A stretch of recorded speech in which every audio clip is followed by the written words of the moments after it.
முன்னாள் ராஜாங்க அமைச்சர் சாந்த பண்டாரவின் மகன் அனுத்த பண்டார கைது செய்யப்பட்டிருக்கின்றார். இந்த சம்பவம் சற்று வித்தியாசமான ஒரு சம்பவம். ஏனென்றால் அரசியல்வாதிகளின் மகன்மார் சம்பந்தப்படுகின்ற சம்பவங்களோடு பார்க்கின்ற பொழுது இது பிட்பாக்கெட் அடித்த 200 மில்லியன் ரூபாய் பிட்பாக்கெட் அடித்த கொள்ளையிட்ட ஒரு சம்பவமாக இது அமைகின்றது. ஜூலை மாதம் 13ஆம் தேதி கொள்ளுப்பிட்டி பகுதியிலே போலீசார் போன்று மாறுவேடம் அணிந்த 2 பேர் ஒரு வாகனத்தை நிறுத்தியிருக்கின்றார்கள். அதிலே ஒரு சீன பிரஜை இருந்திருக்கின்றார். அவரிடம் பாஸ்போர்ட்டை கேட்டிருக்கின்றார்கள். போலீசார் போன்று இவர்கள் நடித்திருக்கின்றார்கள். அதன் போது அந்த சீன பிரஜையிடம் இருந்த ஒரு பேக்கிலே 200 மில்லியன் ரூபாய் பணம் இருந்திருக்கின்றது. அதனை பறித்தெடுத்துக் கொண்ட இவர்கள் தப்பியோடு இருக்கின்றார்கள். இந்த சம்பவத்தின் பின்னர் சம்பவத்தை அறிந்த அங்கு கடமையில் இருந்த போலீசாருக்கு இந்த சம்பவம் கேள்விப்பட்டிருக்கின்றது. அதே போன்று இந்த சம்பவம் சிசிடிவி கேமராவிலும் பதிவாக இருந்தது. போலீசார் இந்த சந்தேக நபர்களை பின்தொடர்ந்து சென்றிருக்கின்றார்கள். சந்தேக நபர்கள் அந்த பகுதியில் இருக்கின்ற ஒரு தோட்டத்திலே சென்று ஒளிவதற்கு முயற்சி மேற்கொண்டிருக்கிறார்கள். அதன் பொழுது ஒரு சந்தேக நபர் கைது செய்யப்பட்டிருக்கின்றார். இதன் பின்னர் இந்த சந்தேகமிடம் விசாரணைகளை மேற்கொள்கின்ற பொழுது அவர் மாத்திரம்தான் இந்த சம்பவத்தில் ஈடுபட்டதாக அவர் குறிப்பிட்டிருக்கின்றார்.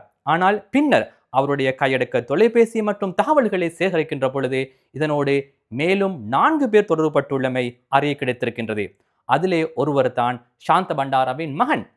சாந்த பண்டாரவின் மகன் அன்று 13ஆம் தேதி ஜூலை மாதம் 13ஆம் தேதி இவர்கள் பணத்தை கொள்ளையடித்ததன் பின்னர் இடையிலே பணத்தை பிரித்துக் கொள்வதற்காக இடைவெளியிலே காத்திருந்திருக்கின்றார்கள். ஆனால் சம்பவம் இவர்களுக்கு கேள்விப்பட்டவுடன் அவர்களும் தப்பிச் சென்றிருக்கின்றார்கள்.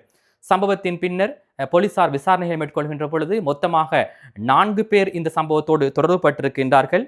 அதிலே சாந்த பண்டாரவின் மகனும் ஒருவர் என்றுதான் அடையாளப்படுத்தப்பட்டது. அதன் பின்னர் சாந்த பண்டாரவின் மகனை கைது செய்வதற்கான முயற்சிகளில் போலீசார் ஈடுபட்ட பொழுது நேற்று அவர் கொள்ளுப்பிட்டி போலீஸ் நிலையத்தில் சென்று சரணடைந்திருக்கின்றார். ஆகவே இவ்வாறு இவர்கள் 200 மில்லியன் ரூபாவை கொள்ளையடித்திருக்கின்றார்கள். இந்த சம்பவத்தில் மிக முக்கியமான மற்றும் ஒரு விடயம் இருக்கின்றது. இதிலே ஒரு சீன பிரஜையும் தொடர்புபட்டிருக்கின்றார். கைது செய்யப்பட்டவர்கள் ஒரு சீன பிரஜையும் அடங்குகின்றார்.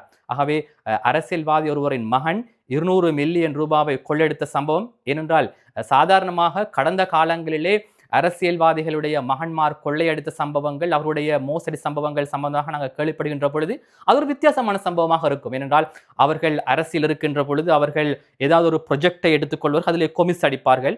தெரியாமல் கோட் சூட் அணிந்து, பெருமதியான பிராண்டட் வாட்ச் அணிந்து, பிராண்டட் டிஷர்ட் அணிந்து, பிராண்டட் பெர்ஃப்யூம் அணிந்து கொண்டு சென்று நல்லவர்கள் போல் நடித்து கொண்டு கொள்ளையடிப்பார்கள். ஆனால் கடந்த 1.5 வருட காலமாக அதற்கான சில வேளை சந்தர்ப்பம் கிடைக்காமல் இருந்திருக்கலாம். அதன் காரணமாக தற்பொழுது அரசியல்வாதிகளின் மகன்மார் கொள்ளையடிக்க ஆரம்பித்திருக்கின்றார்கள், பணத்தை திருட ஆரம்பித்திருக்கின்றார்கள், பிட்பாக்கெட் அடிக்க ஆரம்பித்திருக்கின்றார்கள். விசாரணைகள் தொடர்ந்தும் இடம்பெறுகின்றன. மேலதிக விசாரணைகளின் பின்னர் இது சம்பந்தமாக மேலதிக தகவல்கள் வெளியாகும் என்று போலீசார் தெரிவிக்கின்றனர்.